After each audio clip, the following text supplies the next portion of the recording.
de adultos. Entonces acá vamos a ver algunas diferencias con las cuales nosotros vamos a recopilar antecedentes. Si bien es cierto, la historia clínica del recién nacido debe tener los mismos puntos de un adulto, en la anamnesis perinatal, que es la primera parte, ¿no? La historia clínica se divide en el hecho, ¿no?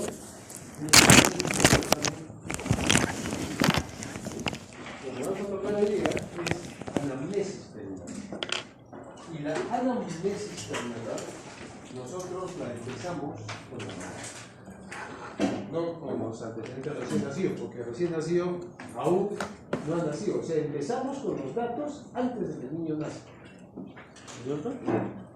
Pero no vamos a ver algunas cosas, porque una vez también de que el niño haya nacido y se haya ido a su casa, probablemente pueda regresar al establecimiento, pero ya como un paciente cualquiera. Entonces, en ese caso, sí puede hacerse una historia clínica como de una vez, ¿no? Porque ya es un niño que tiene antecedentes. Se corría, ¿no? ¿Para allá? ¿A este lado? ¿Avanza?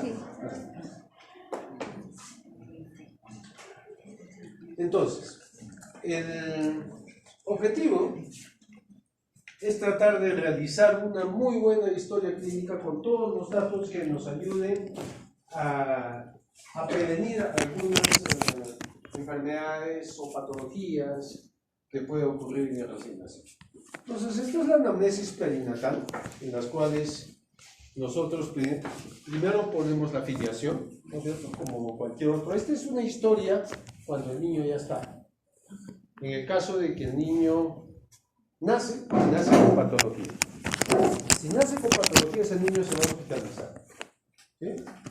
Si se va a hospitalizar, tiene que tener una historia clínica de la hospitalización. Aparte de la ficha perinatal, aparte de esos datos que quiero que se recabe antes del nacimiento.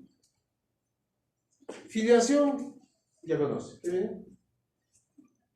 Datos personales, nombre, apellido, fecha de nacimiento, Sexo, religión,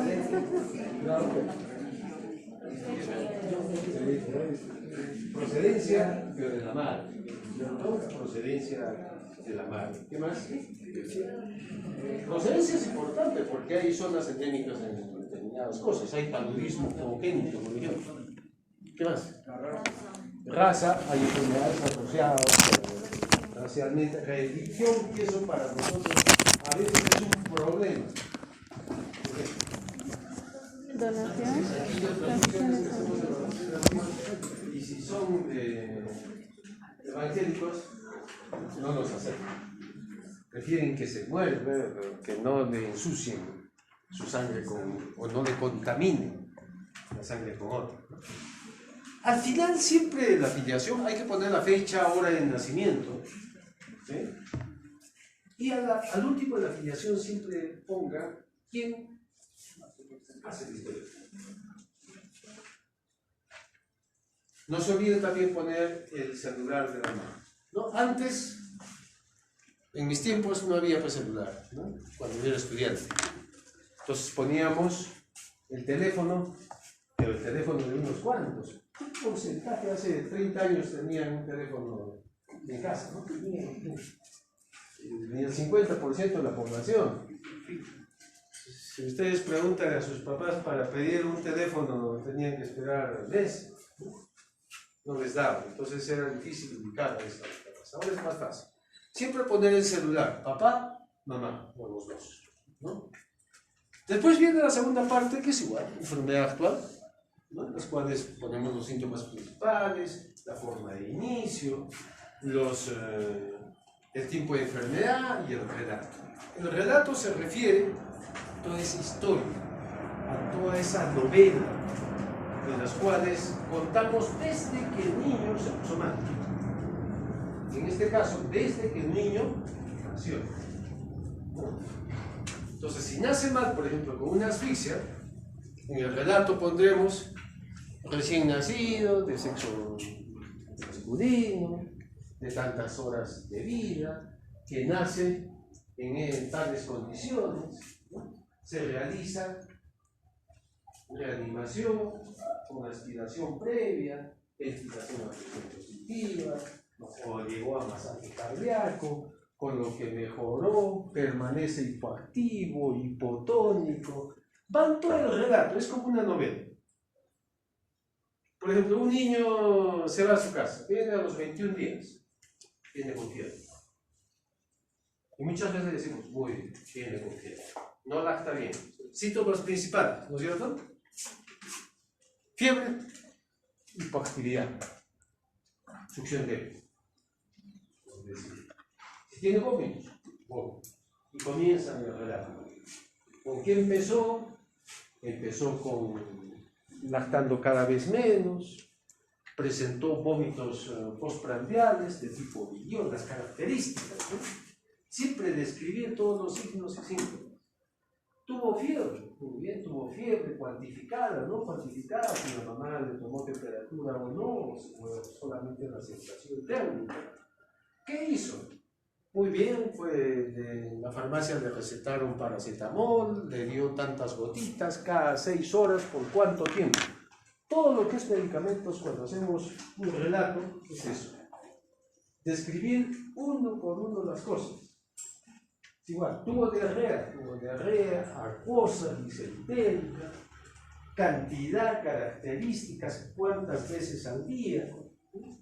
Si ustedes leen las historias de verdad de los hospitales, da pena, porque no hice nada. De verdad, cuando hacemos auditoría de historias, no hice nada. Yo debo con la anamnesis. ¿Qué porcentaje de diagnóstico tendremos con la anamnesis? El 60% del diagnóstico viene de la anamnesis. Anam significa de recordar, ¿eh?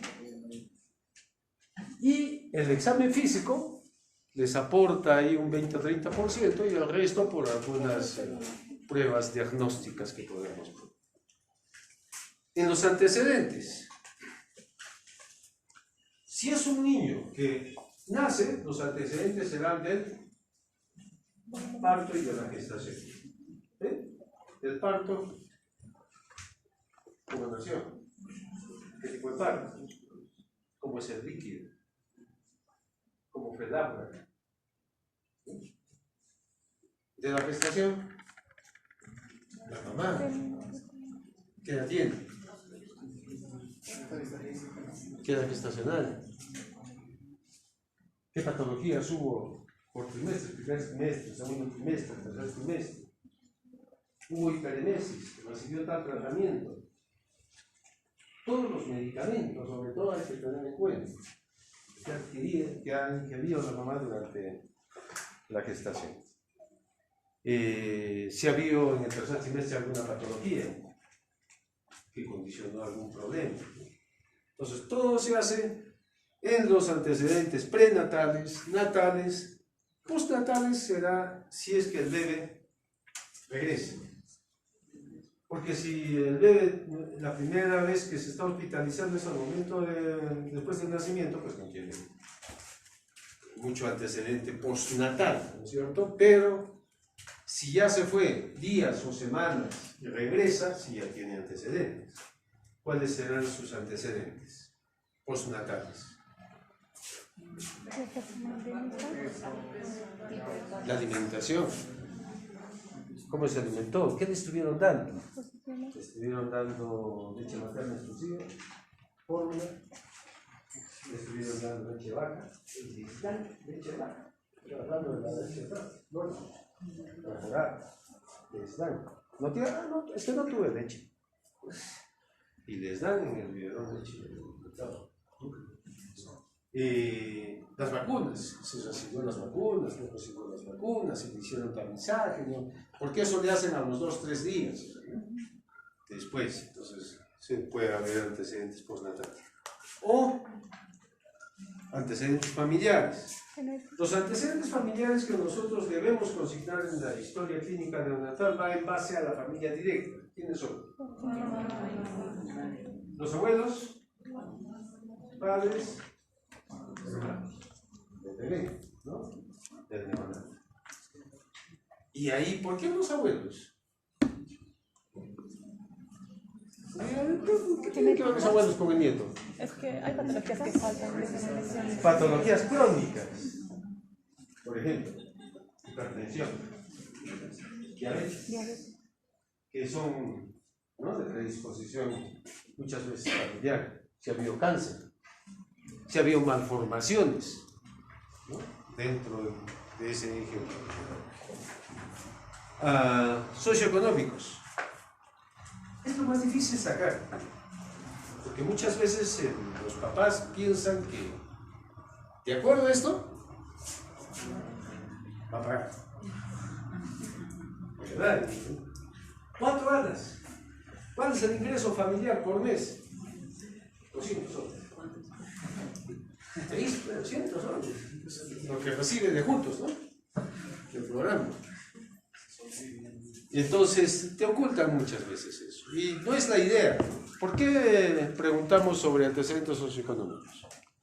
Para ver cómo va a vivir, qué ambiente va a vivir. ¿En qué ambiente va a vivir? Cuando yo pregunto de cuántas personas y cuántas habitaciones tienen, es para ver hacinamiento. Para ver si tiene agua potable o desagüe, es para ver justo el saneamiento y si va a estar sujeto a enfermedades, sobre todo diarreicas, constantes. O si pregunto qué animales crías, es porque los animales pueden ser transmisores de algunas enfermedades, infecciones o parasitosis. Es por eso lo que se pregunta. Y la parte económica se pregunta porque, a ver, ese niño va a recibir suficiente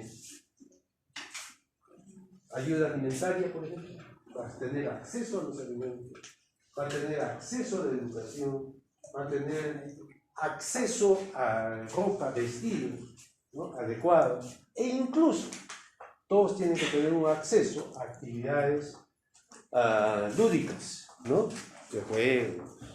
Entonces eso debemos hacer. Y el otro es el examen físico. Esto no lo voy a tocar porque lo vamos a hacer el día jueves. Entonces nos vamos a enfocar nosotros en esto. Anamnesis perinatal. La anamnesis perinatal es toda esa recopilación de datos que yo debo saber antes de que nazca la recién nacida. ¿Bien? Entonces, la anamnesis perinatal empezamos en el periodo prenatal, durante la gestación. Por lo tanto, son datos maternos, desde la fecundación hasta el momento del nacimiento. ¿Y esto por qué es importante? Para poder evitar si está quedando una complicación, Para yo estar preparado. No quiero que nada me haga. Uy, se me pasó. No sabía. No me enteré. ¿Y eso qué se llama? Si no me doy cuenta de algo y sucede algo. Negligencia. Y por lo tanto, ¿qué van a hacer ustedes? Denunciar. Cada vez es más la cantidad de juicios por negligencia. Nace un niño deprimido. Faltó algo para la reanimación. Se dan cuenta, ustedes actuaron algo diferente, les van a dar juicio. Ahora hay juicios. El gineco y el INEO son uno de los que más juicios tienen en todos los hospitales. Cirugía también. Entonces debemos estar preparados para evitar esto. Se estaba proponiendo un SWAT médico, como un SWAT. Hay en otros países. En Estados Unidos no se puede ejercer si uno no tiene un seguro médico. O sea, un seguro para mala praxis. O sea, tengo que pagar un seguro de mala praxis, porque si no, te quedas en la calle sin casa, sin nada. Entonces es importante estar preparado para el momento del nacimiento. Entonces la importancia se basa en la detección precoz de problemas al momento del nacimiento. ¿Para qué? Para la prevención de futuras dificultades o complicaciones. Y para una exploración de antecedentes maternos y familiares. Para ver en qué riesgos tiene ese niño, ¿no?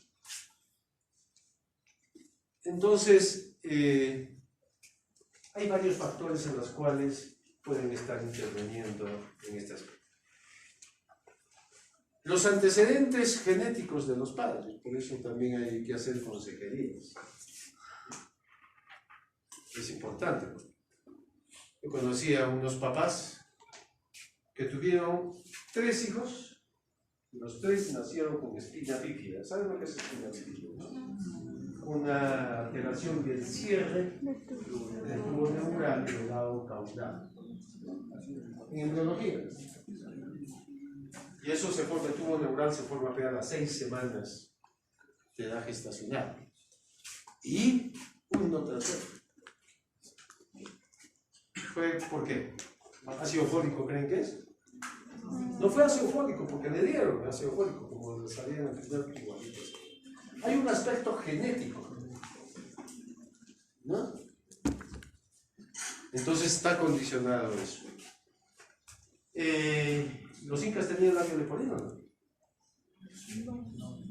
¿No tenían? ¿Y cómo han encontrado ahí huacos con el labio partido?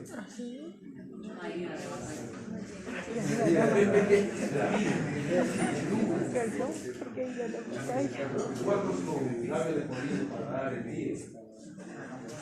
Los incas, a los que tenían alguna malformación, pero neurológicamente sanos, los tomaban como maichas.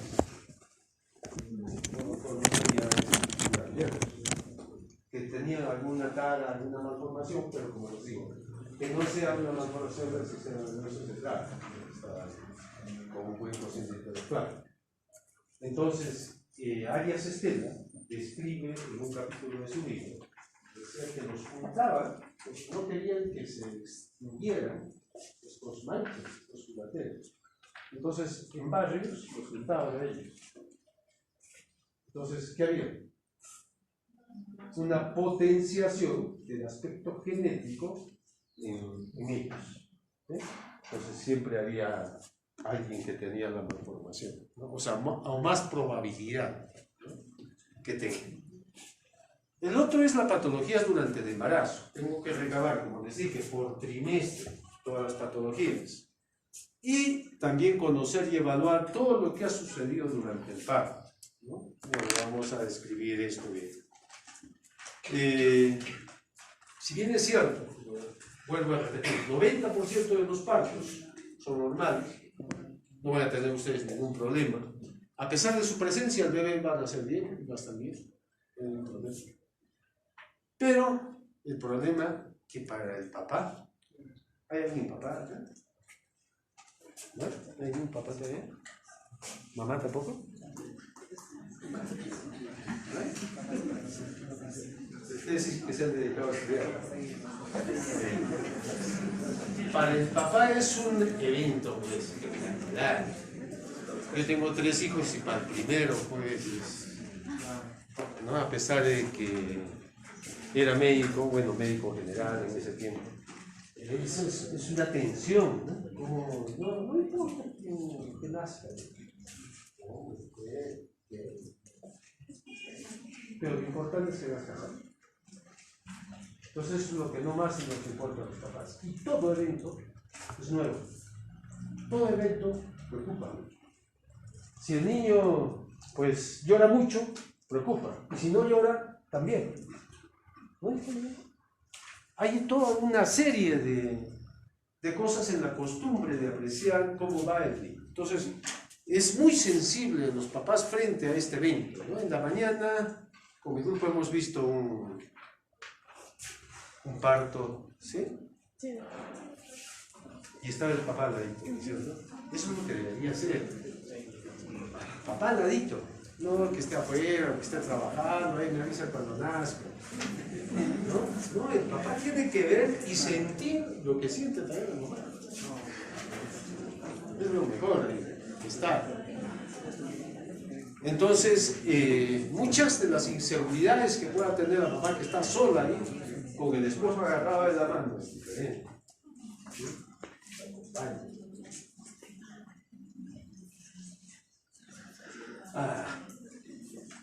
Puede ponerle un modo.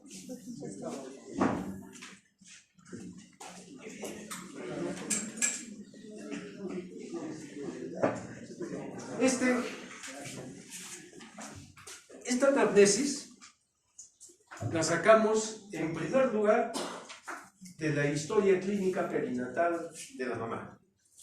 Toda mamá tiene esta historia, ¿sí? En las cuales están todos sus datos del embarazo y sus controles, mes a mes. Van a ver, solamente hay un cuadradito para recién nacido. Una vez de que nace recién le llenan. Pero esto es lo que lleva durante todo su embarazo. Entonces acá hay, por ejemplo, ya tiene su grupo sanguíneo, ya tiene sus serológicas para sífilis, ¿no? Ya tiene si ha habido infecciones urinarias o no, cómo ha ido la presión, cómo ha aumentado el peso, mes a mes, ¿no? Entonces, esta es nuestra historia base para sacar los datos para nuestra historia perinatal. Lo que falta, ¿de dónde lo sacamos? Del interrogatorio, directo, con la mamá, ¿no? Y atrás de esta hojita perinatal, que es del Centro Latinoamericano de Perinatología, el CLAP, está esto. Están todos los factores de riesgo asociados. Ya se acordaron los temas de tesis. Todas las tesis son factores de riesgo asociados sin enfermedades y en tesis. Todos gestacionales o intraparto. Eso lo tienen ahí. ¿Ustedes creen que se puedan aprender de todos? ¿Sí? Sí se puede. ¿Para qué si lo tienen ahí atrás? Y yo no pregunto esto. De verdad, yo no pregunto. A ver, mencióname 5 factores de riesgo intraparto que puede tener un... No, pues ustedes tienen que razonar, tienen que pensar. ¿Por qué tengo que evaluar eso?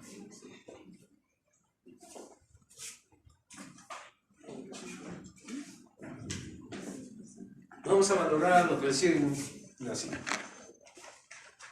El recién nacido lo evaluamos inmediatamente, apenas nace. Y la idea de evaluarlo inmediatamente es básicamente para hacer la anamnesis, el estado vital y la asistencia inicial. Básicamente eso lo hacemos apenas nace. Yo tengo ya la anamnesis, evalúo el estado vital, ¿qué es? Respira, buena frecuencia cardíaca y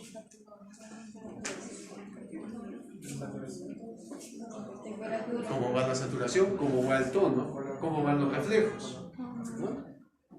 Eso es lo que hago. No hago al inicio, yo no hago un examen físico exhaustivo, eso lo hacemos posteriormente, ¿no es cierto? En las cuales hacemos una exploración completa. Primero hacemos estimación, clasificación y exploración completa al final.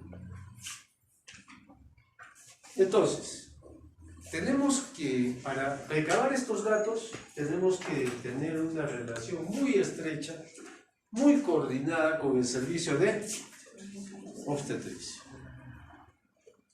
Por eso les digo, si la historia obstétrica está incompleta, nosotros tenemos que completarla con datos por interrogatorio personal. Y esto es lo más importante, todos los datos maternos que tenemos que hacer. Y vamos a explicar acá todos los datos y por qué. La edad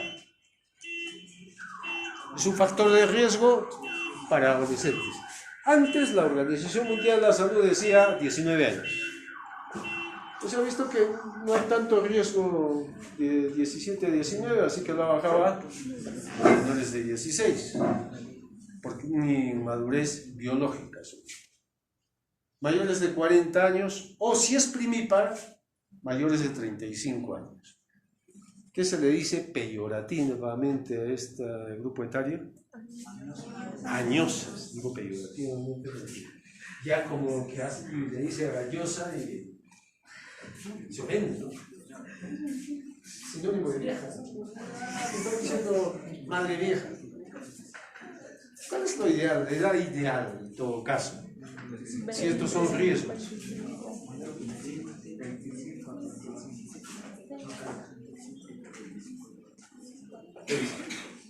¿Cuántos años tienes? 22. Como siempre se bajan de edad.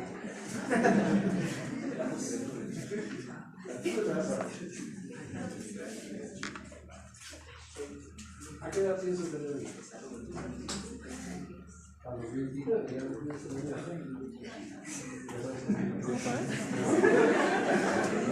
Ya piensas tener un hijo a los 29. Cada vez es menos. La edad ideal es 25 a 35 años. ¿Por qué 25? No es madurez física, sino también una madurez social, emocional, económica, ataque económico. Son varios aspectos que hacen que una mamá pueda tener hijos con determinada estabilidad, ¿no? 25 a 35 años. Hay que ver la talla. Tallas pequeñas es un riesgo, porque hay riesgos de incompatibilidad fetopélvica. ¿Qué tipo de constitución tiene? Las proporciones cefalopélvicas. La gran multiparidad también es un riesgo. Cuando se tiene más de 5 años, cada vez es más riesgo. Yo soy de un producto de una mamá multípara. Antes 4 era poquito, ¿no? Menos uno 7 para arriba. Yo soy el último de mi camada. Esterilidad anterior. Y eso es muy común ahora. Sobre todo en salud van a encontrar mucho parto que fue por embarazos asistidos. Y esos embarazos son de alto riesgo. Primero porque son productos deseados. Y segundo porque siempre hay algunas complicaciones o amenazas de partos prematuros o complicaciones, ¿no? Entonces, tener en cuenta esto. Siempre condicionar la edad gestacional como dato antes del parto. Por eso preguntarnos, ¿no? ¿Hay un parto? ¿Qué edad gestacional? Porque si me dicen, es un prematuro. ¿Prematuro de cuánto? 33 semanas. Hay que prepararse. Hay que preparar la incubadora, hay que preparar los equipos de reanimación. Todo eso tengo que preparar. Si hay malformaciones uterinas, también. A veces hay úteros bicornes, impotencia cervical, que pueden condicionar también partos prematuros. La paridad, ¿no? Toda la historia obstétrica de cada mamá. ¿Cómo es? Hay quienes tienen mala historia obstétrica. ¿Cómo se cuenta? Gesta 4. Partos 2, abortos 1 y un hijo muerto en la primera semana. Una pésima historia clínica. ¿Qué espero del siguiente embarazo? Riesgo, que sea de alto riesgo, ¿no? Y tengamos problemas. El aumento de peso durante el embarazo. ¿Es riesgo, no? ¿Cuánto debe aumentar? 10 kilos, pero hay quienes aumentan 15, 20. La pregunta es, ¿esos 20 por qué fue? ¿Comió rico o se dematizó? Los riesgos varían. ¿Es a costa de la mamá o es a costa del producto? Esperamos un macrosómico, por lo tanto el riesgo del parto me aumenta. Todo eso me puede condicionar un aumento excesivo de peso. ¿Y si es por déficit? ¿Qué puedo pensar? ¿Es una mamá desnutrida? ¿Es un retardo de crecimiento intrauterino? Para eso son los datos que tenemos que ver acá. Las pruebas serológicas de la madre, básicamente en RPR. Ustedes saben que sí, no hay ni un mes que no haya una mamá con sífilis. Entonces tenemos que a todas las mamás hacerle prueba de sífilis, obligatorio.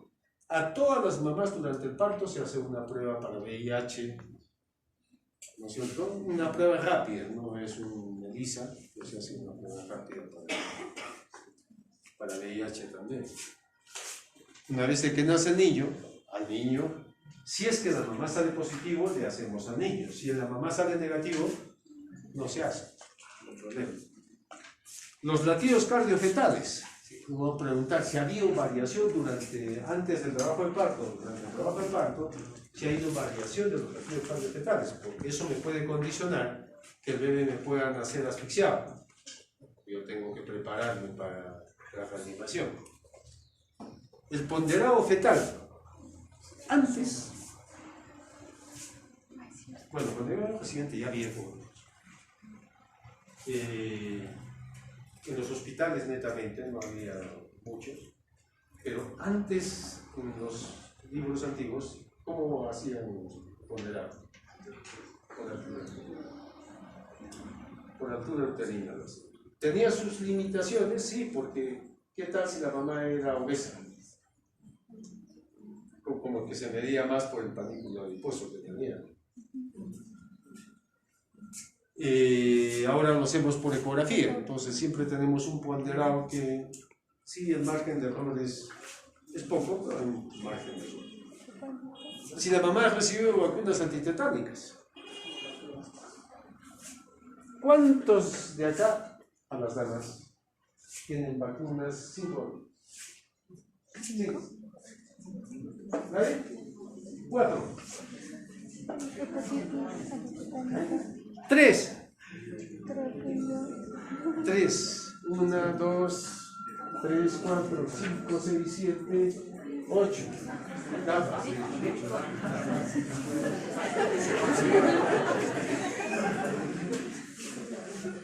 2. Hay menos, 3 ganó. Fíjese, con 2, con ninguna. Con el resto, supongo. Con 2 vacunas tengo 80% de seroconversión, o sea, producción de anticuerpos. Con 2 vacunas. Los que tienen 3 tienen 90%, llegan a 90%. Acuérdense el COVID, ¿cuánto lleva la vacuna? 95 con el Pfizer. Con 4 vacunas, 95. Seroconversión, producción de anticuerpos. Con 5, 99. Por eso deben tener 5 vacunas. Ahora, si no lo sabía. El embarazo actual, características que tenemos que tener. Averiguar sobre patología infecciosa, enfermedades de transmisión sexual, hipertensión. La hipertensión, averígüeme, ¿cómo fue la hipertensión? ¿Es hipertensión crónica o es hipertensión inducida por el embarazo? Hay diferencias, ¿no es cierto? No es un dato así nomás. Si es hipertensión crónica, significa que ha tenido hipertensión antes de que geste. La patología vascular afecta a la placenta desde el comienzo del embarazo. Y ese bebé va a ser un retardo de crecimiento de tipo simétrico. Va a ser pequeño, peso bajo y cabeza pequeña. ¿Qué es diferente a una hipertensión inducida por el embarazo? ¿Me han escuchado decir seguro preeclampsia? La preeclampsia es de la segunda mitad del embarazo. ¿Qué se afecta? Básicamente el peso. Les nace unos niñitos larguitos y cabezones, pero flaquitos. Como se afecta al final del embarazo, fíjense, un feto a las 28 semanas pesa 1000 gramos. Y desde las 28 semanas en el último trimestre sube más de 2 kilos. En cambio, la talla es en el primer semestre, y la cabecita también crece al comienzo más, ¿no es cierto? Y cada vez es menos. ¿Han visto las imágenes esas que tienen los petitos, primero cabezones con unos homúnculos ahí pequeñitos que son las extremidades, ¿no? Y poco a poco la proporción mejora. Enfermedades tiroideas, se ha habido colagenosis, ¿no? Fiebre reumática, lupus eritematoso. Hábitos o sustancias nocivas en las cuales, ya les conté, o sea, los mamás pueden consumir muchas drogas. La más común en nuestra región es el alcohol, en todas sus formas. Las mamás interpretan que alcohol es el alcohol, o sea, como si fuera el pisco. No les venden pisco en las comunidades, les venden alcohol, que venden cilindros, alcohol etílico. ¿Saben lo que vende? A ver, ¿quién conoce la historia de Belenpampa? Belenpampa es una zona de alcohólicos que están ahí merodeando, y hay tienditas que les venden unas botellitas así de cañazo o de alcohol refinado, ¿no? Eso les venden también en las comunidades, y con eso curan su chicha, sus cosas. Entonces, el alcohol es el principal problema para nosotros.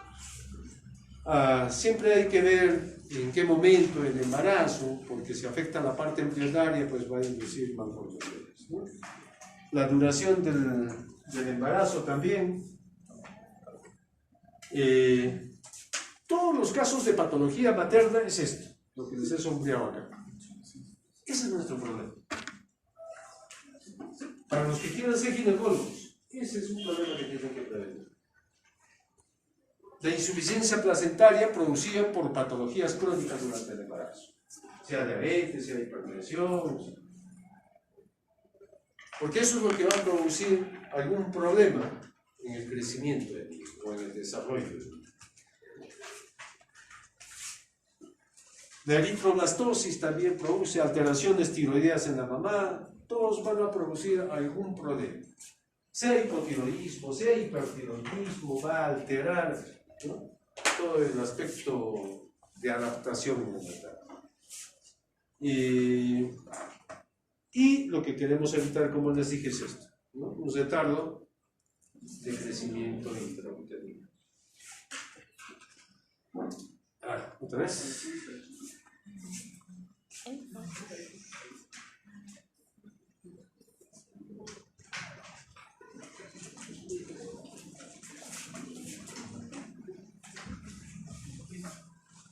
Otras enfermedades que podemos tener son hemorragias.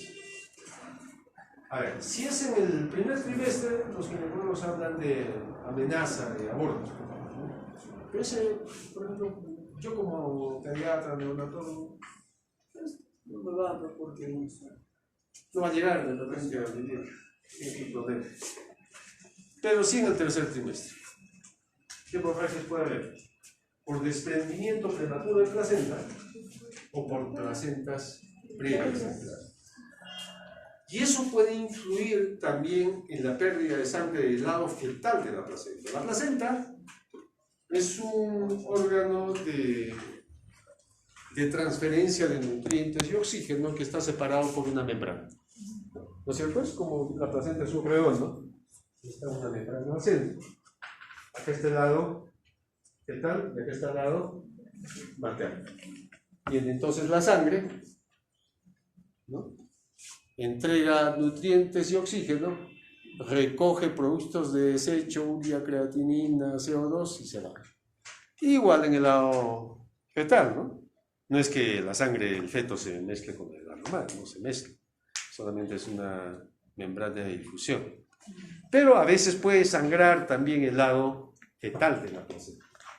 Y ahí les nace un niño hipovolémico, anémico, y a veces que no responde a la reanimación. Entonces hay que tener cuidado para eso. Entonces, varias de estos niños van a tener la asfixia o hipoxia neonatal. Entonces, todos estos datos hay que registrarlos, igual las infecciones. Las infecciones pueden ocurrir desde el momento de la gestación, que se pueda transmitir al niño. La mamá puede estar con alguna infección crónica ya, por ejemplo, toxoplasmosis. Y eso puede transmitir desde el momento embrionario. Todas las enfermedades que se puedan transmitir desde los primeros meses puede condicionar malformación. Citomegalovirus. ¿Qué porcentaje acá tendremos citomegalovirus?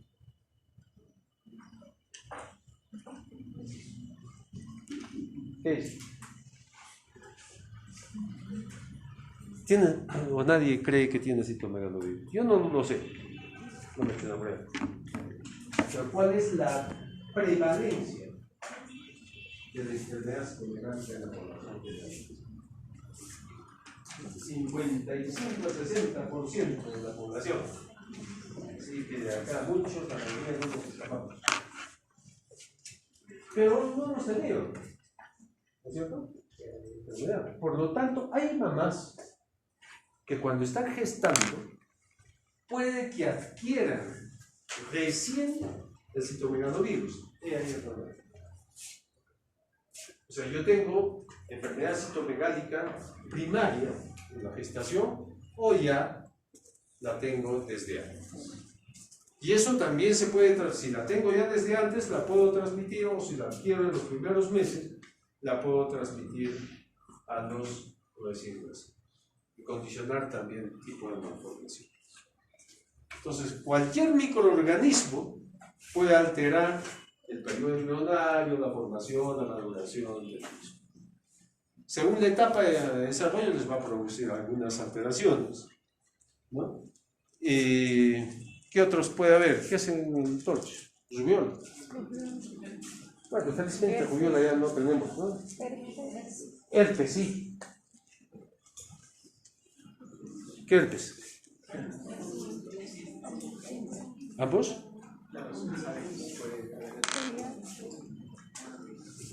Ambos, pero en porcentaje diferente. El herpes tipo 1 es más raro que el herpes tipo 2.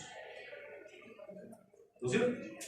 Porque el herpes tipo 2 es el genital y el herpes tipo 1 el boca. Entonces casi un 5 o 10% será por herpes tipo 1, pero la mayoría es por herpes tipo 2. ¿No? Que también igual puede pasar al bebé y hacer algunas alteraciones. Sífilis también, aunque no pasa en el periodo embrionario, por eso la sífilis no produce malformaciones. Ya hemos visto que puede pasar a partir de la semana 11 o 12 de gestación. Entonces, no es que la sífilis vaya a alterar el proceso morfogénico, porque las células de Langerhans al nivel de placenta impiden que pase la espiroqueta, pues estamos hablando de un virus, estamos hablando de una bacteria. Entonces, pero sí podemos producir una infección fetal. Una luz es congénita, o sífilis congénita. Entonces, todo esto tenemos que averiguar, porque todo va a alterar. Si se dan cuenta, son bastantes cosas.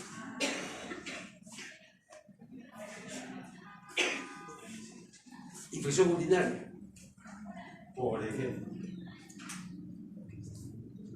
Depende, ¿no? Fue en el primer trimestre. A veces ahí le vamos a dar antibióticos. Hay que pensar qué antibiótico le vamos a dar, no le podemos dar. Por ejemplo, las quinolonas. ¿Quinolonas para infección urinaria? O sea, ciprofloxacina. ¿Por qué? Porque hay riesgo de alterar el desarrollo del cartílago. Eso se ha demostrado en ratones. No tanto en humanos, porque no, ¿quién va a hacer una prueba? Este le doy, a este no le doy. No es ético.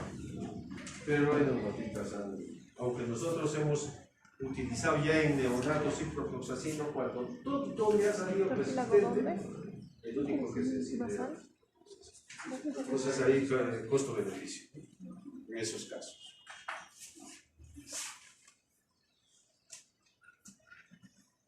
todo lo que es ingesta de drogas, qué droga, en qué mes, qué dosis, con qué frecuencia, duración de la administración, así de específicos tenemos que hacer para ver si algo de eso ha influido en eso.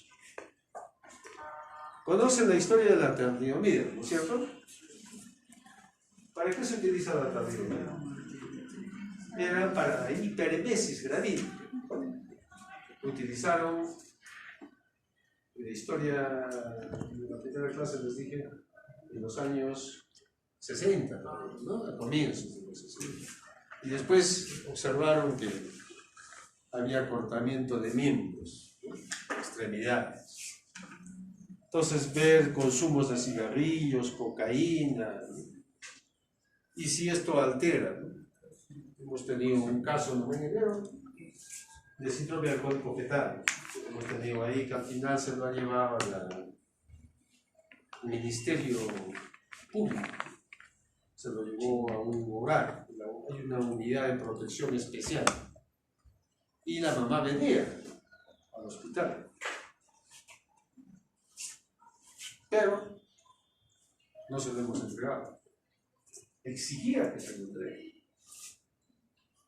Y la última vez que la he visto es esta semana, que ha pasado, que ha venido a ver a su bebé ya no está con nosotros. Y vino en estado completamente borracho. Entonces le hemos dicho que no está con nosotros, que se lo ha llevado al Ministerio Público, ¿no? Entonces con ellos probablemente no se le entregue, ¿no? Es un censo. Entonces, tenemos todos estos problemas de adicción, hemos visto por cocaína, hemos visto por marihuana, también casos específicos. La ecografía fetal es un dato que tenemos que recabar en las anamnesis. Todos los centros tienen un ecografía. Entonces, si bien es cierto, las malformaciones son detectadas precozmente por la ecografía, hay muchas veces que en el momento del parto recién nos damos cuenta de las mismas. Pero ya yo puedo diagnosticar intraútero ecográficamente atresia esofágica, endoplasmática, hidrocefalias, mielomeningocele, onfaloceles, ¿no? Anencefalias, malformaciones renales, ¿no? Cardiopatías congénitas, intraútero. Entonces, pero para eso se necesita, sí, un buen ecógrafo, pero también ten en cuenta que el ecógrafo es operador dependiente. Hay ecógrafos y hay ecografistas. El mejor ecógrafo va a tener su rendimiento de acuerdo en qué manos está. Es importante. Ahora todos los obstetras tienen ecógrafo, ¿no es cierto? ¿Saben? ¿No? Todos van por el centro, en la calle Belén, por ahí. Todas las obstetras con ecógrafo. Entonces ya pasan como ginecobstétricos, médicos, por eso está en la lucha con el colegio médico. Averiguar sobre antecedentes de enfermedades genéticas y cromosómicas. Sobre todo en casos que sean de hermanitos. Yo personalmente a mi gusto no me meto a hacer ya consejo genético desde que hay un genetista. Antes lo hacía. Pero cuando yo tengo un especialista ya por encima mío, que es un genetista, o sea, de especialidad genetista, y el único que se prepara es el Instituto Nacional de Salud de Lima, entonces se lo dejamos a él. Trabaja en el Hospital Regional de Cusco. Entonces, cualquier duda o una mamá que tuvo un niño con alguna malformación genética y quiere tener otro, pues lo derivamos ahí, ¿no? Entonces, que haya un consejo genético adecuado, que haya las mejores maneras de hacer prevención sobre los mismos y que sepa la mamá qué porcentaje puede tener de volver a tener la malformación, ¿no? Para esto, pues muchas veces se tiene que hacer estudios genéticos al papá y a la mamá. Hay muchas cosas que podemos tener genes recesivos para determinado tipo de malformaciones. Que yo solo, de repente, con alguna persona que no lo tenga, con mi pareja que no tenga ese alelo, pues no hay problema. Pero si ese alelo también lo tiene la otra persona, se potencia, ¿no es cierto? Y la probabilidad es alta. Entonces, lo primero que hace el genetista es eso, ver en sangre, antes que la mamá se embarace, pues un estudio genético a la par, ¿no? Para evitar problemas. Tiene un riesgo, una vez que gesta también se puede hacer estudios del líquido amniótico, ¿no? Entonces ahí se hace estudios de cariotipo, en los cuales se identifica si hay alguna alteración. Hay malformaciones que son incompatibles con la vida. Por ejemplo, trisomía 13, trisomía 18, no la 21. En nuestro código penal no condiciona aborto si es un fenotipo Down, pero en otros países sí. Ni siquiera el Estado puede decir nada porque es decisión personal, pero su código, su legislación lo permite.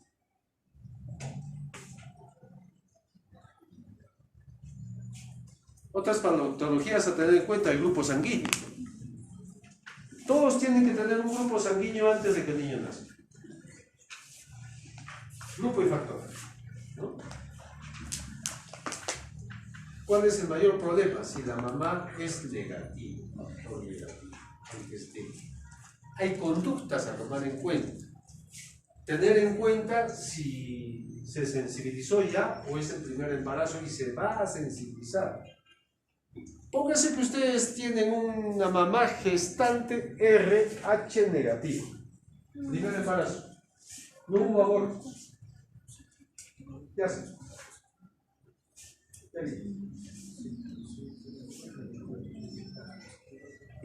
Hay criterio ahora, sin conocimiento previo. ¿Qué le aconsejaría?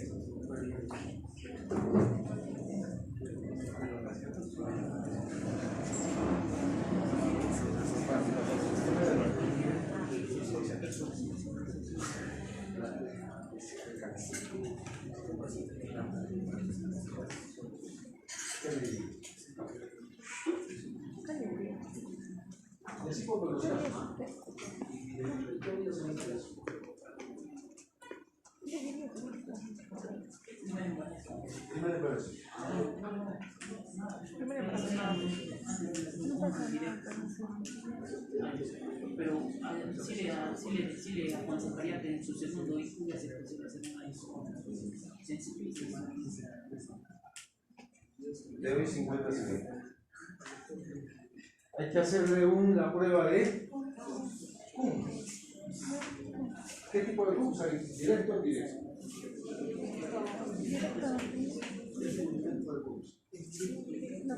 ¿Patología has hecho? ¿Qué tipo de CUM? ¿Qué tipo de CUM quieres?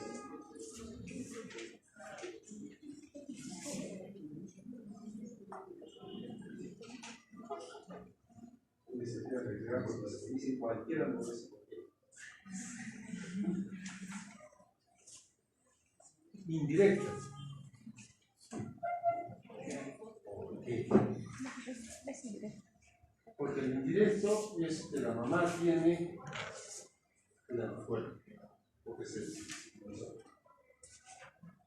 Entonces, en la prueba, ¿qué tengo que hacer? Echarle el antígeno. O sea, ¿cuál es el antígeno? El RH positivo, el D, ¿no?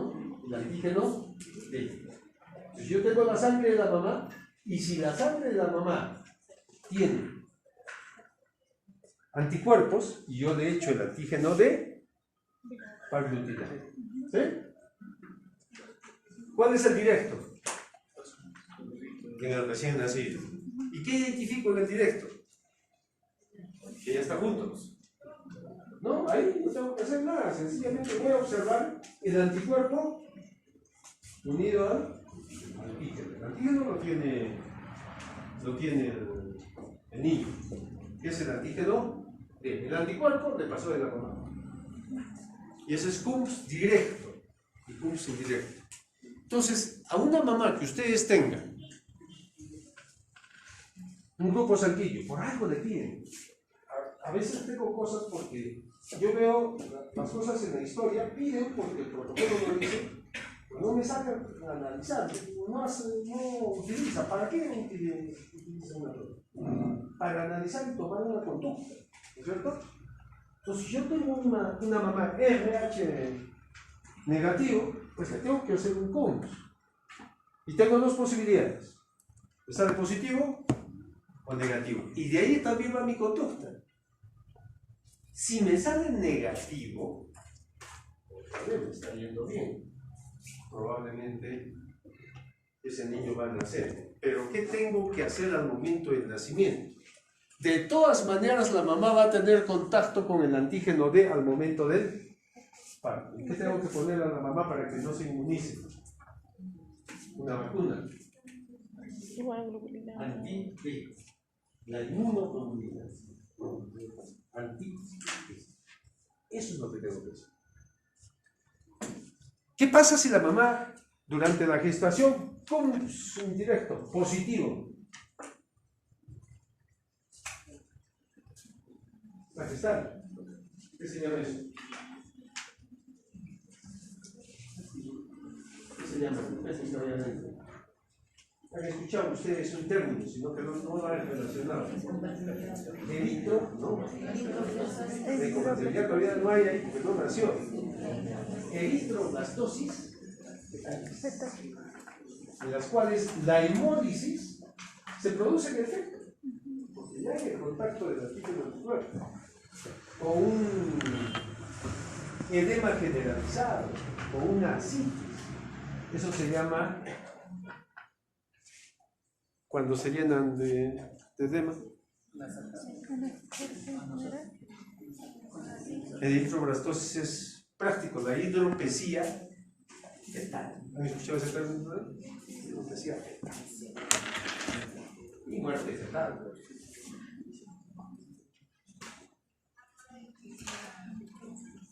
Entonces, ¿dónde debería nacer ese bebé? Ustedes van a tener inmunoglobulina. Si no la tienen, piden.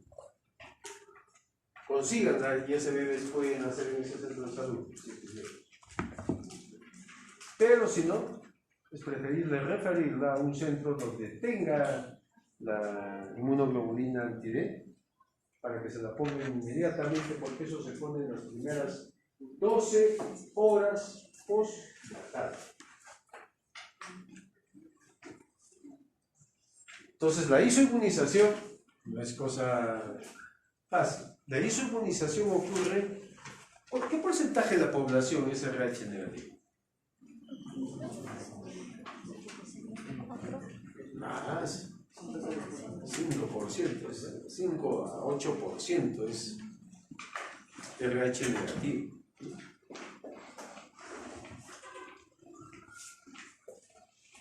Entonces, seguimos. Características del parto ya, tenemos los antecedentes. Ruptura de membranas. También se conoce como RPM, ¿no? Ruptura prematura de membranas. ¿Es un factor de riesgo? Sí. De acuerdo a diferentes estudios, cuando sobrepasa las 18 horas, el riesgo de una infección, porque ya se rompen las membranas ovulares y el producto queda muy expuesto a bacterias de canal del parto que pasan a nivel intrauterino, es mayor. Pero nuestra conducta es diferente, ha cambiado mucho en los últimos años en cuanto a la RPM, porque es muy frecuente. Cuando tenemos un niño con RPM de 35 semanas a más, o sea, niño de 35 a más y a término, y es asintomático, lo observamos. No hemograma, no PCR, no hemocultivo, lo observamos, asintomático. Pero si es sintomático, tiene síntomas de infección, eso se inicia antibiótico y se pide todos los análisis más adelante. Y esa es una conducta, ¿cierto? Por eso le decía, a mí lo que me interesa a ustedes es que tomen actitudes y acciones. ¿Qué hacer? Tengo un niño prematuro menor de 35 más RPM igual mayor de 18 horas. ¿Cuántos riesgos tengo? Mi conducta es diferente. Oye, porque estoy evaluando riesgos, mi conducta va a ser diferente. ¿Qué hago? Le inicio antibióticos, le pido todos sus análisis y laboratorio y objetivos y lo observo. ¿Cómo va yendo? ¿No? A los 3 días yo debo tener un resultado. Ojo, en este caso estoy hablando de un prematuro menor de 35 semanas, ¿no? Con RPM, pero asintomático. Pero igual, porque estoy sumando riesgos, yo voy a tomar la decisión de antibiótico análisis en cultivo. A los 3 días yo debo tener un resultado de cultivo. Y decidir. Si el cultivo a los 3 días no creció nada, entonces yo decido, ¿sabes qué? Este niño no está en cultivo. Suspendo el antibiótico y continúo con su manejo sin antibiótico. ¿Qué pasa si tiene líquido amniótico maloliente? Signo de corio, ¿no? Coriomionitis. No tengo discusión. Pero tengo ese antecedente. Líquido amniótico fétido, por ahí la mamá puede estar con algo de fiebre, algo de alteración de repente laboratorial. Pero yo, de inicio, líquido fétido, yo inicio antibióticos. Y le pido igual todos sus análisis. ¿Se dan cuenta para qué sirven los datos? Porque si no lo tengo claro, de verdad no lo van a hacer. Tenemos que actuar adecuadamente. El líquido amniótico me da muchos datos, el color. En la mañana que nos informaron de un parto, líquido meconial, pero fluido. ¿No? El meconio, si yo tengo un líquido meconial, ¿por qué no meconio el feto?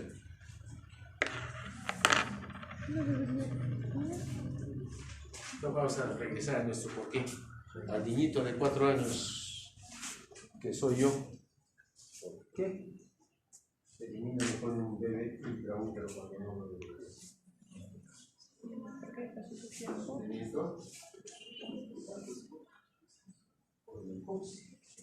¿Qué hace la hipoxia? ¿Cómo la hipoxia hace eliminar?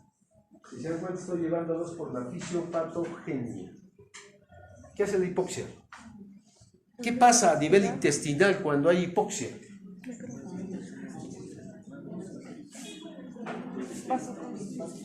Y relaja el esfínter anal.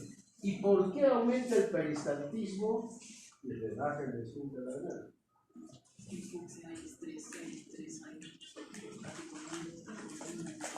Otra hormonita que no la recuerdo. ¿Qué a nivel intestinal?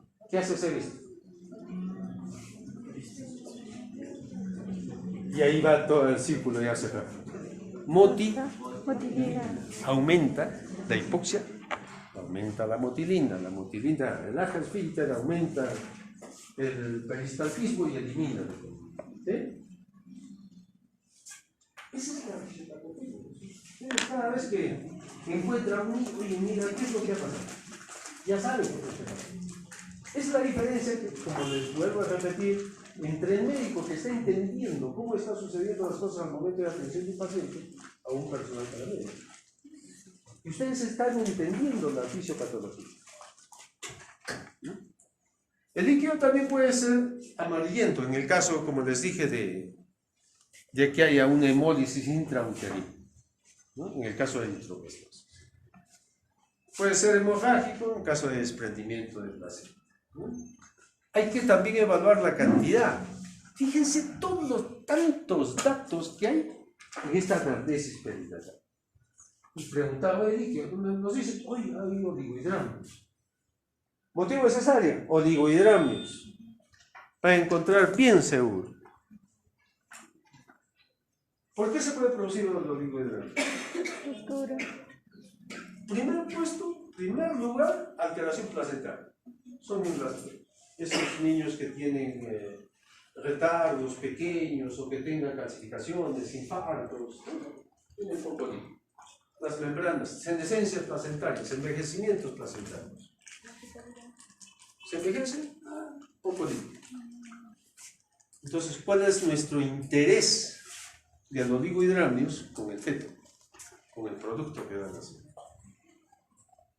¿Por qué se produce también? También se produce por las membranas ovulares, pero ¿por qué se produce el epitelio? Por exudación se produce. Pero ¿cuál es la otra fuente que contribuye al volumen del líquido amniótico? La orina. Entonces, ¿qué podrías vigilar después del nacimiento de nuevos oligohidramnios?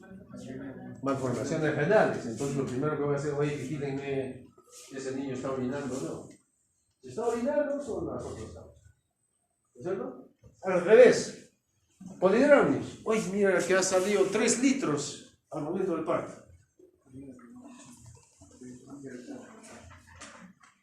El bebé normalmente traga, ¿no? Traga el líquido. Si hay alguna alteración a nivel duodenal o esofágico, se va a almacenar el líquido amniótico acá. Entonces, hoy hay polidramnios, hay otras causas de polidramnios, pero tengo que descartar atresia esofágica o alguna atresia intestinal alta. Si es baja, no hacen polidramnios, pero las altas sí, porque no se absorbe eso, no se consume. Y hay que ver el aspecto también de ese líquido, ¿no? Como hemos visto. Muy bien, otras causas, fiebre, embarazo, alteraciones de cordón, ¿no? Vía del parto, la cesárea. ¿Y por qué la cesárea? Bueno, felizmente en el hospital siempre tenemos una causa de cesárea. Debe ser así, ¿no? Transparente. Entonces, la cesárea no es la solución a todo, ¿no? Una intervención de emergencia ante un peligro de vida, ¿no? Sea de la madre o sea del producto.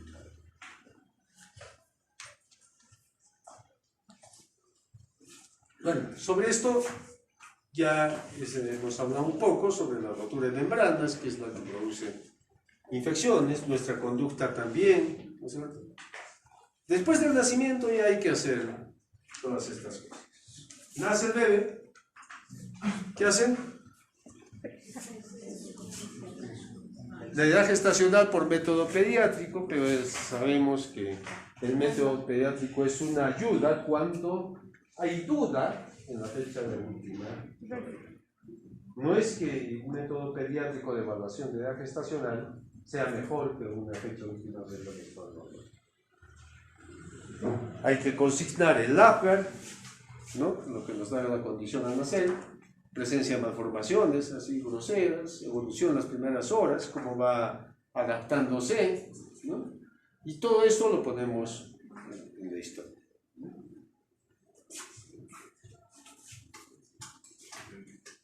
Prematurez y bajo peso son factores esenciales para definir riesgo y trastornos de adaptación a este recién nacido.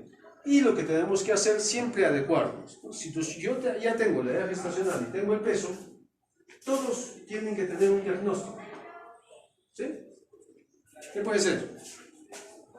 ¿A término? ¿Grande? ¿Adecuado? Pequeño, de acuerdo a los percentiles, ¿no? 10 y 90. ¿Pretérmino? Igual. Grande, adecuado, pequeño. carga gestacional. Y posttérmino, rápido, adecuado, posttérmino. 37 semanas a menos, no, menor de 37 semanas es prematuro, de 37 a 41 a término y más de 41 o 42 a más es posttérmino. A veces la semana 41, eso le dicen en vías de prolongación. Eso me utilizan ese. ¿Ah? Esos son buenos. A término tardío, son cuando se están acercando a posttérmino. La hipoxia sí es un problema, como les digo, nosotros tenemos 2 casos de juicios en fiscalía con niños asfixiados, ¿no? Que han tenido algún desenlace fatal. Uno de ellos es de una pareja venezolana que bueno, sigue ahí tratando de tener una indemnización, incluso al comienzo pidió, ¿no? La verdad, el empresario se entiende, nunca bueno, extra, porque por miedo podemos arreglar esto, nunca lo. ¿Por qué? Están aceptando culpa. O sea, están aceptando que cometieron un error, que cometieron una. Y ya fue.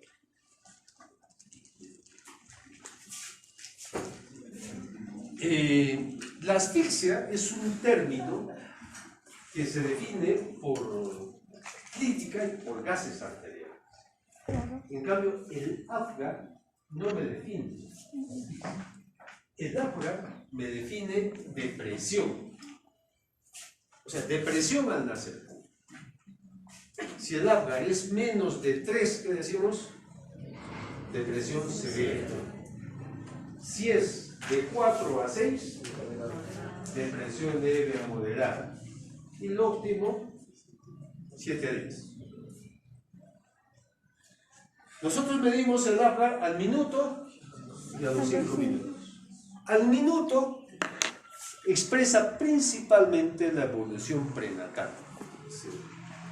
Ese comienzo, qué alteraciones hubo. En cambio, ese AFGAR a los 5 minutos tiene un mayor valor pronóstico.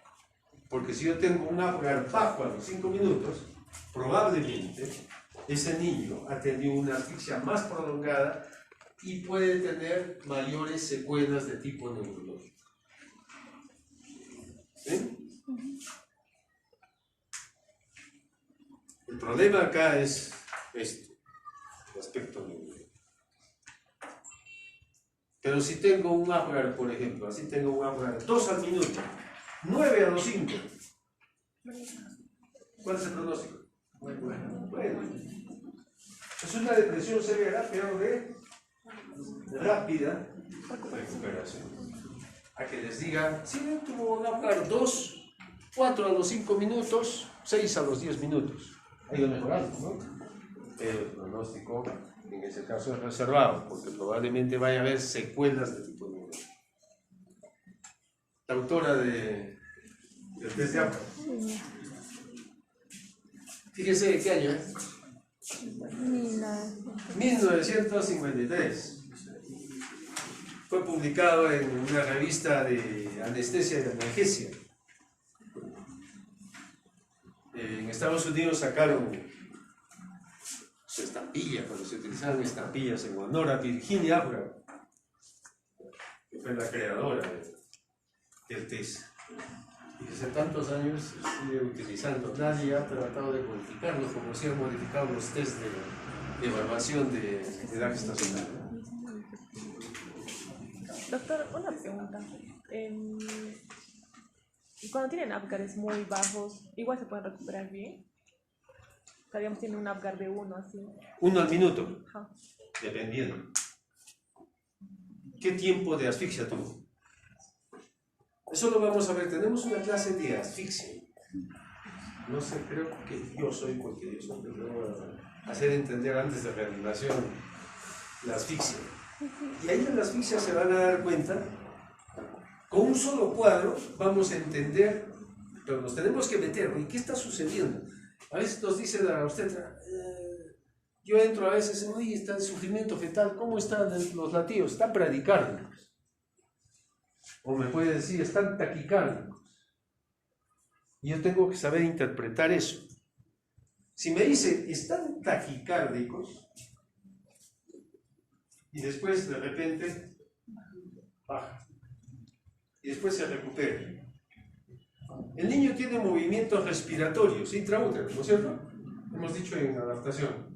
Hace esto, 30, 70 movimientos respiratorios por minuto. Cuando el niño baja su oxígeno, ¿qué hace? Se agita. Pero después entra y se queda ahí. Y probablemente ese niño en ese momento nace. Y tú lo agarras, lo estimulas y el niño comienza a llorar. Muy bien. Les pongo otro caso. Hay hipoxia.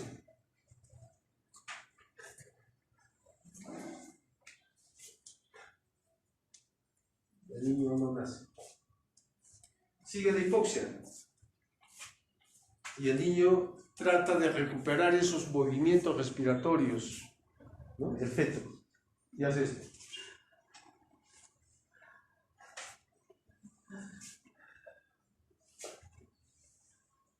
Y hace otra vez. Y nace. Tengo dos casos. Ustedes me pueden saber cuando un niño nace y no respira, ¿en qué momento está? Si fue al comienzo o si fue ya repetido. Pregunto, ¿me podrán saber? Y eso, piénsenlo en el momento en que ustedes nazca un niño, lo reciben plácido, hipotónico, sin llanto. No lo saben. Entonces, ¿ustedes qué hacen? Lo estimulan, le aspiran si es que es necesario, le secan. Y uno de los niños va a hacer esto. ¿En qué momento estuvo? En el comienzo. Y el otro niño, a pesar de que han hecho todo, sigue ahí y comienza. Y ustedes ya lo secaron, lo estimularon y el niño todavía no tiene establecido respiraciones. ¿Qué hacen? Agarran el ampú y comienzan a ventilar. Y el bebé poco a poco comienza a respirar. ¿Sí? ¿Me entendiste? ¿En cuál está? En el segundo. Se va a depender de eso. Va a depender del tiempo de asfixia intraútero. Va a depender si tuvo una apnea primaria. ¿Qué es apnea primaria? La primera. O tiene una apnea secundaria, ¿no? Ya son segundos episodios de apnea, de cese del movimiento respiratorio.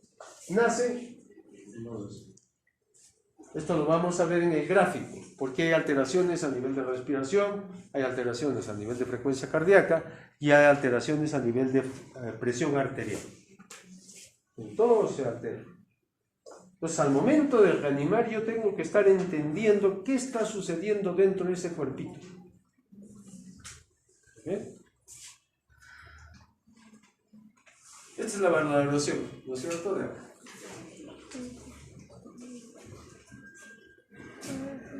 Les voy a pedir en el examen que me dibujen toda la tablita y que me lo digan.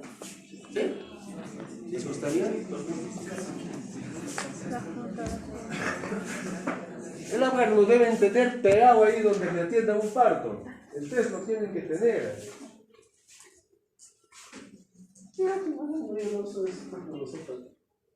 Lo que me interesa es que sepan evaluar.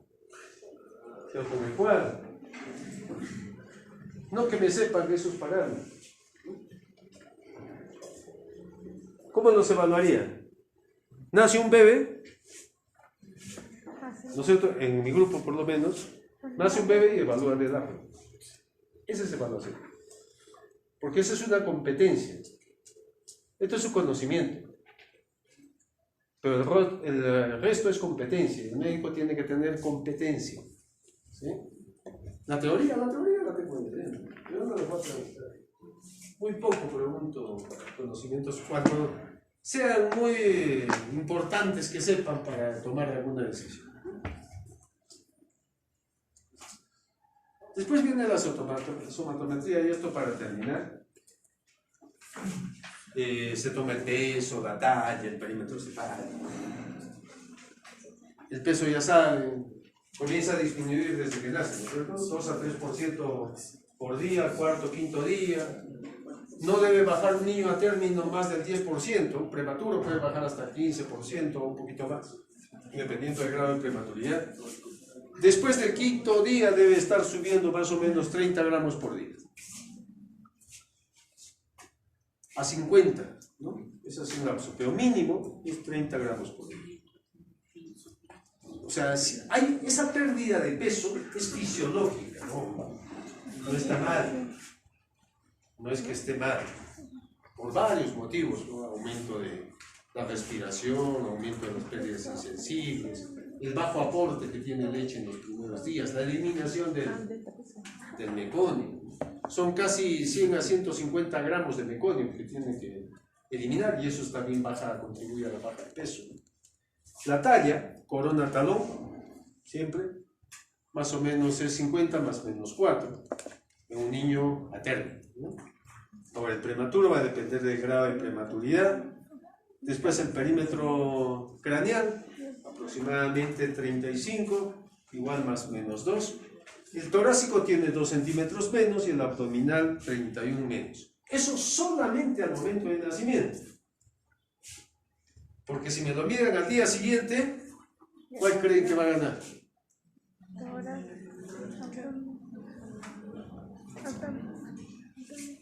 ¿Cómo es el abdomen de un recién nacido? Globuloso, ¿no? Incluso hacia los costados más así, ¿no? Tiene un abdomen batraciano.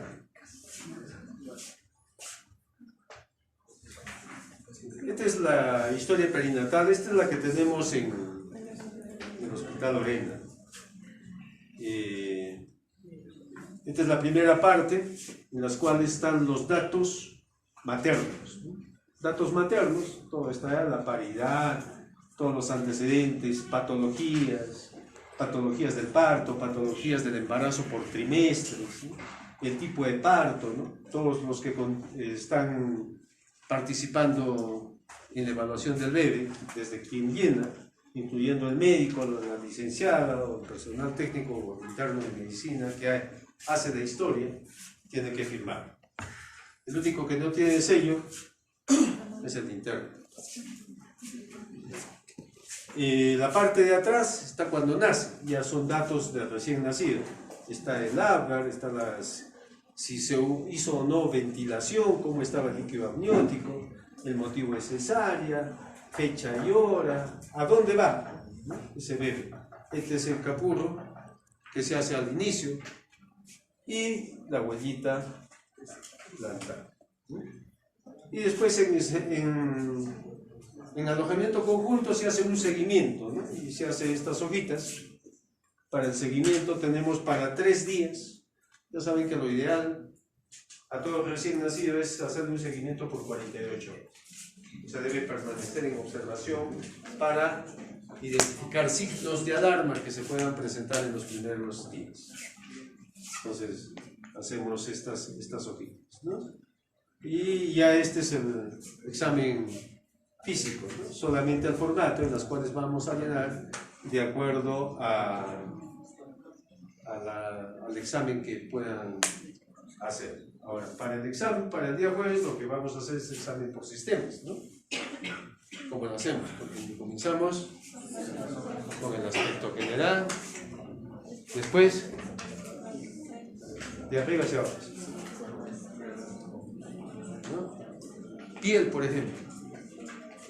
Es donde más me va a desarrollar la piel, porque el recién nacido es un arcoíris de colores. ¿Si está blanco? Anime. ¿Está colorado? Si está amarillo, ictericia. ¿Está morado? Cianosis, distrés respiratorio, compromiso respiratorio o cardiovascular. Si está verde,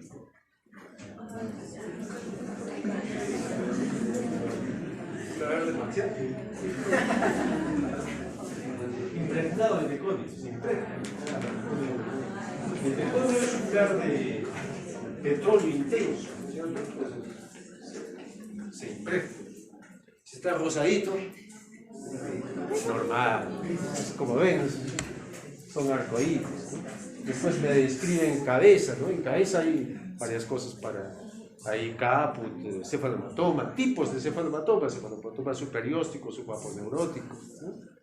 Siguen bajando. Ojos, nariz, fosas nasales, tabique, boca, cuello, tórax, mamilas. ¿Qué pasa cuando aumenta la glándula mamaria? ¿No? Siguen bajando, orgullo vascular, corazón, ¿qué es lo que me van a auscultar? Abdomen. ¿Cómo me describen el abdomen? Porque eso es lo que me van a consignar en la historia clínica. Igual, caderas, ¿no? Extremidades, neurológico, todos los reflejos arcaicos, ¿no? ¿Cuáles son los reflejos arcaicos? Que van a desaparecer. El reflejo de succión. Ojo, en un recién nacido no es voluntario la succión, porque hay reflejo de búsqueda y succiona por reflejo. Voluntariamente ya es cuando tenga más de 10 meses incluso. Yo he tenido niños que van al jardín y vienen a lactar. Normal, 4 o 5 años. No van a decir que eso es reflejo. Es voluntario. No es ningún problema, ojo, no es dependencia, no es que va a tener su complejo de Edipo. Entonces me siguen hacia abajo, testículos, genitales, de varón, de mujer, ¿sí? Todo eso, porque todo lo vamos a considerar acá. ¿De acuerdo? Cabeza, cuello, tórax, cardiovascular, abdomen, ¿no? Genitourinario, extremidades, neurológico. Vamos a hacer una impresión diagnóstica y vamos a hacer un plan de trabajo. El orden ya completo, la evolución. Los internos me tienen que evolucionar. Pongo esto porque me llegan y llegan al servicio de cuidados intermedios y no saben qué hacer. Y no hay ningún médico que les explique cómo hacer las cosas. ¿Cuál ha sido tu profesor en evolución? En intermedios, Irving es un interno que está rotando con nosotros porque le tocó espinar. Y como verán, muy consciente de su preparación, ha dicho: tengo que repetir en estos meses todavía que tiene libre y está haciendo, ¿no? Está completando su rotación porque hay pues centros donde no es adecuado hacerlo. ¿Se imaginan los que han hecho en clínica? Es peor que en centros. Y así su profesor de grupo 1 por 1 ahí en cuidados intermedios. Normalmente un estudiante no entra a cuidados intermedios, pero como estamos en este desfase de internos, estamos recibiendo ahí a algunos en nuestro servicio. Entonces, ellos van encargándose de pasar la responsabilidad y cómo funcionan las cosas uno a uno. No es que un médico asistente se va a dedicar, ustedes son esto va a ser de esta manera. Entonces, siempre les presento esto para que tengan idea qué es lo que van a hacer. Una evolución. Ya saben la anamnesis, ya saben la historia, y día a día hay que hacer una evolución. La ponemos siempre fecha y hora. La historia clínica es un documento legal, donde viene el fiscal cuando hay un problema donde viene el fiscal de prevención del delito, sobre todo de la parte del Ministerio Público, y de la parte de nosotros viene otra institución, que es igual de fregada o peor, su salud. Es la superintendencia que vigila el funcionamiento de todas las instituciones, ¿no? Cada institución tiene su OXITEL, por ejemplo, será para la Universidad de Comunicación, cada uno tiene. Entonces vienen y dicen, ¿cómo debe ser? ¿Qué debe haber en una historia? ¿Qué no debe faltar en una historia? Fecha y hora tienen que poner. Y en cada cosa que yo comente, tengo que poner fecha y hora. La edad, por ejemplo, recién nacido de 14 días de vida. Los diagnósticos. En este caso he puesto recién nacido pretérmino de 32 semanas, ¿no? de edad, pero si ya tiene 14 días, tiene una edad corregida de 34. Porque el bebé pues, no se va a quedar con 32, ustedes no se quedan con la edad que cumplieron hace un año, ¿cierto? Tienes que sumarle lo que has avanzado. Entonces 34 semanas. O sea, ese niño se comporta como un niño ya, en ese momento de 14 días, como un niño de 34 semanas, no como de 32. ¿Es un bajo peso al nacer? ¿Sí?